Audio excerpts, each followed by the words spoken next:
እዮም ዝብሎ ሎማ ኣንቲ ጉድ እንደ ሰሚዐ ብዛዕውየ ኸ ኣትየ ደለኹ ሙፍቲ ድዮም ድብሎ ዋላ ሙፍቶ እቲ ናይ ወፃኢ ዝምድና ናይ ኢትዮጵያ ኣነ ኮ ይፈልጦን እየ ዘገርም ነገር እዩ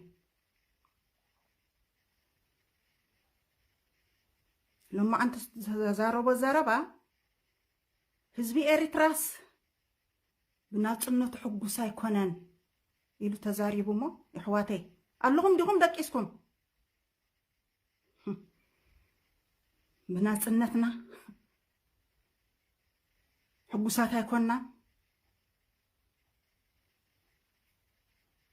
እዞም ቀያሕቲ ጀጋኑ ደቅና ድኸፈልና ይሕዋትና ንእስነትና ኣብ ገድሊ ዝበለየ ኣይጣዕሰሉን እየ ክንደይ ጀጋኑ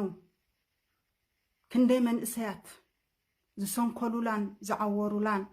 ዝጸመሙላን ዝተሰውኡላን ሃገርሲ ናይ ድሙ ደም ከማን ክቡር ኮዩ ከምኡ ዲ መሲልዎ ሕጂ ክብሎ ዝደሊ ዘለኹ ጽባሕ ወይ ናብ ቲተር ክጽሕፍ እየ ሓንቲ ክዛረባ ዝደሊ ዶክተር አብይ ኣሕመድ እዛ ዘረባ ተዛሪባ ዘላ ኣፈኛ ናትካ ድዩ ዓይንኻ ድዩ ኣይፈልጥን እየ ቀልጢፍካ ክትእርማ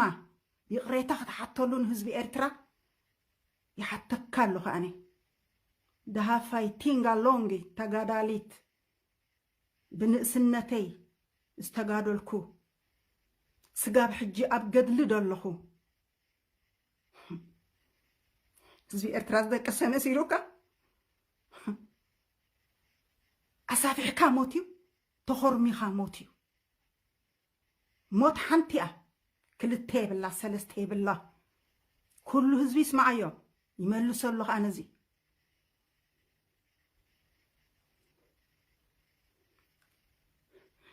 ነዚ ሓድሽ ወለዶ ረሃዋን ሰላምን ፍቕርን ትራንኩሉ ኮይኑ ደቂሱ ኸይደ ተጋዲለ ኣነ ናጽነቶም ኣየስተማዕሮን እዮም ናጽነቶም ይሕዝኖም እዩ ማለት ዲ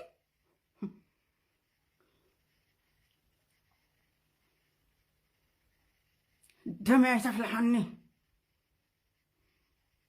ሕጂ እውን ዕጥቕቲ እየ ህዝቢ ኤሪትራ ለዋህ ጥዑም ሓኒን ዳይ እምበር ዓሻኽ ይመስለኩም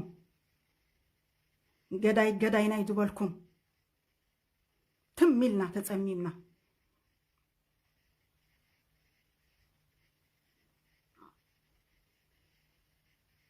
ሕጂ እውን ደጊመ ዶክተር አብይ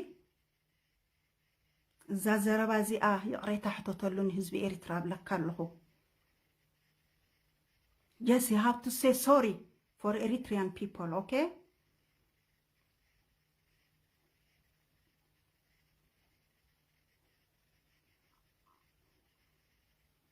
ህዝቢ ኤሪትራ ይኮነን ትመሬታዊን ሓያል እዩ ጎቦታት ሳሕል ጎቦታት ከበሳን ሰምሃርን ሳሕልን ባርካን መሬት ደቡብ ኩሉ ሓያል ቦታታት ጎቦታት ተዋጋእ ቦታታት ኣለና ንሕና ደይኮናቱ ቦታ ክምልሶ እዩ ሕደጉ እዞም ትፃወቱ ደለኹም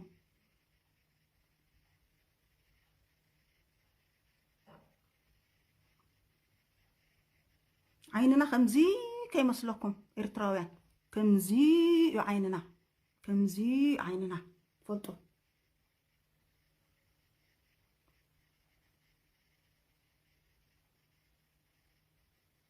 ويلك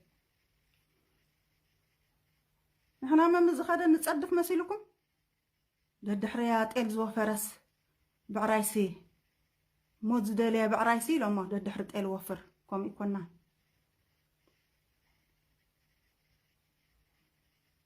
مسانخ توفر تدلي خان غوبا مصاق وفر تصدف يخا قلطفكم ارموا ذا غداي